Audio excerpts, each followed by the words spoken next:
That's what I used to tell myself when I used to look at artwork, but I never tried drawing myself.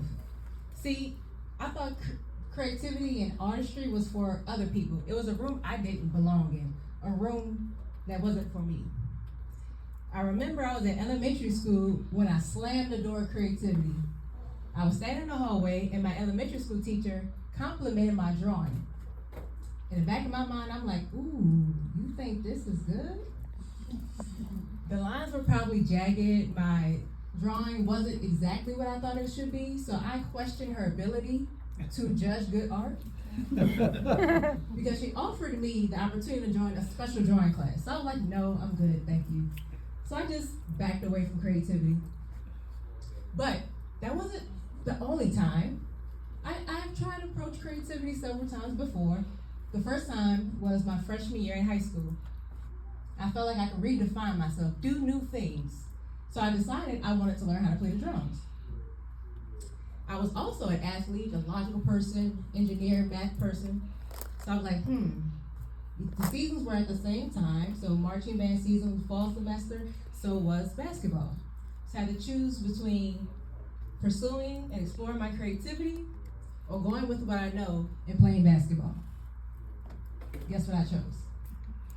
Basketball, yes, I sure did. I did not learn how to play the drums. I still want to learn. But I figured, let me just go with what I know. Even though I wasn't good at basketball, but it was comfortable. I figured that I could just be creative adjacent. My friends from high school, they sing, they draw. I'm like, okay, well, I'll just stand next to them, and if they go in the room, I'll just sneak in behind them. But I always wanted to be creative. I just didn't know how. So it wasn't until 2020 when I was listening to a podcast host. She was a content creator. She had the word create in her job title. But previously, she was a corporate woman. She was all about spreadsheets and PowerPoints and process improvement. But she was getting scolded on this podcast about not seeing herself as being creative. Because I was like, yes, girl, me too. Like, I'm not creating PowerPoints. Yes.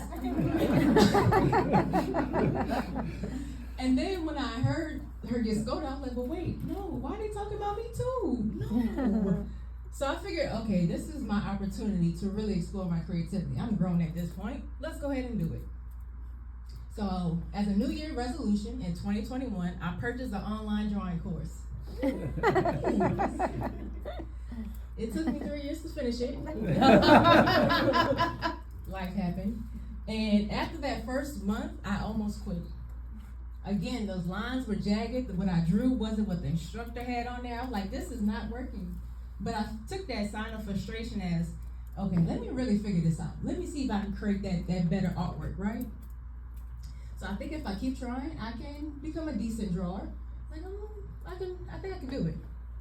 But I did try other things that year, 2021. I took an online comedy improv course. And I was like, okay, I like this. I can stand in front of my little laptop and act goofy without judgment. And I was like, okay, I think this this area of the room of creativity is where I belong.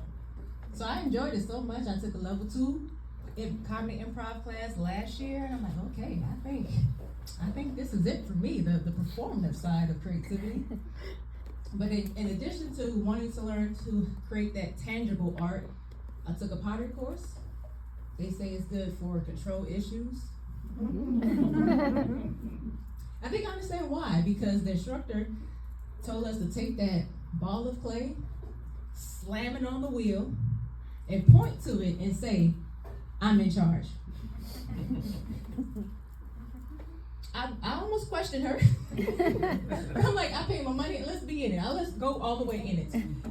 And as we got instructions on how to create the little pot, I realized like we have to understand how much pressure to put on the pedal to spin the wheel, and then how much pressure to put on the clay. If you put too much, it's gonna look a mess. If you put not enough, it's gonna spin away from you. I'm like, okay, I see how this can help with control issues. I'm gonna take more of these classes. Sign me up. But over the years, I realized that I am creative. I can be creative. So I have walked up to the door of creativity. I opened it, took a step in. I saw my friends. I was like, hey, how y'all doing? All right, I see y'all. And I found my my space in my area of creativity.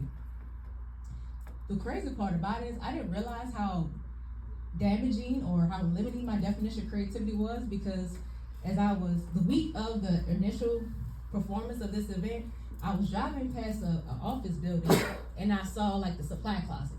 And that started me thinking about how I was working in manufacturing. I used to love the people that would create random tools and jigs and jiggamabobs. I'm like, yeah, those are my people. I like people that just make up random stuff to help you do your job. And then I remembered that I created, designed, and built 2 kitchen tables in 2019. I was like, oh, I am creative. See, I thought that was engineering. I didn't think that to be creative. I was like, oh, child. My definition was terrible. So you're probably wondering what the actual definition is. It's to bring something new into existence. Anything.